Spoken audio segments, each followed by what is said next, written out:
தர்மபுரி நகராட்சி அலுவலகத்திற்குள் கால் மேல் கால் போட்டு அமர்ந்து கொண்டு இருக்கும் இவர்தான் நகராட்சி தலைவர் லட்சுமியின் கணவர் நாட்டான் மது.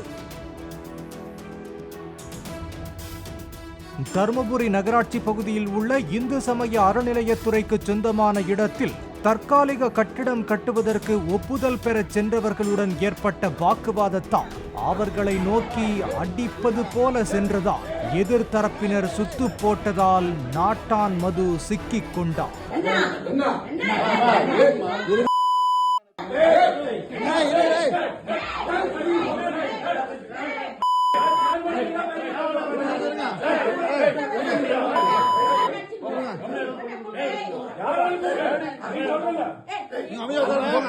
உடனடியாக நகராட்சி தலைவர் லட்சுமி அவர்களை வெளியே போக சொல்லி தனது கணவர் நாட்டான் மதுவை மீட்டார். இதனால் அங்கு சிறிது நேரம் பரபரப்பு ஏற்பட்டது.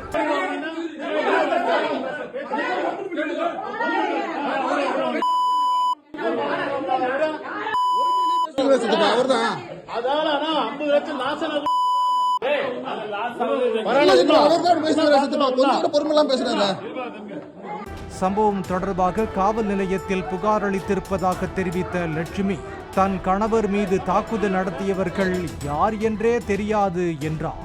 அருகில் இருந்த கணவர் இருவரது பெயரை குறிப்பிட்டு சொன்னதும் அதையே கிளிப்பிள்ளை போல திரும்பச் சொன்னார். 5 பேரும் பிரச்சனை பண்றதுக்கு தான் வந்தது. அவங்க என்கிட்ட யாரும் பேர் தெரியுமா? எனக்கு அவங்க பேரெல்லாம் அவ்வளவு தெரியாது.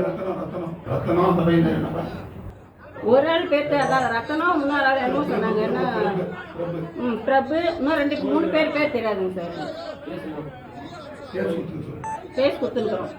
அதே போல சென்னை மாநகராட்சியின் 153வது வார்டு கவுன்சிலர் சாந்தியின் கணவர் ராமலிங்கத்துக்கும் 154வது திமுக இளைஞரணி துணை அமைப்பாளரான ரவிக்கும் ஏற்பட்ட தகராறில் கவுன்சிலர் இருக்கையில் நீ எப்படி அமர்ந்து பேசுவாய் என கேட்டு ராமலிங்கத்தை தாக்கியதாகவும் பதிலுக்கு ராமலிங்கமும் திருப்பி தாக்கியதாகவும் கூறப்படுகிறது.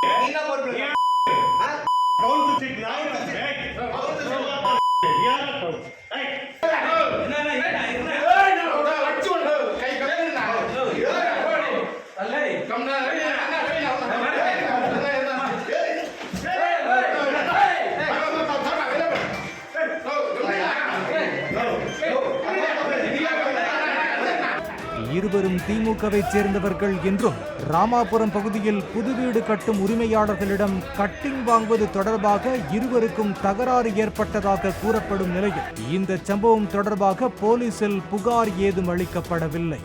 பாலிமர் செய்திகளுக்காக தர்மபுரி செய்தியாளர் குரு பிரசாத் மற்றும் கதிரவன்.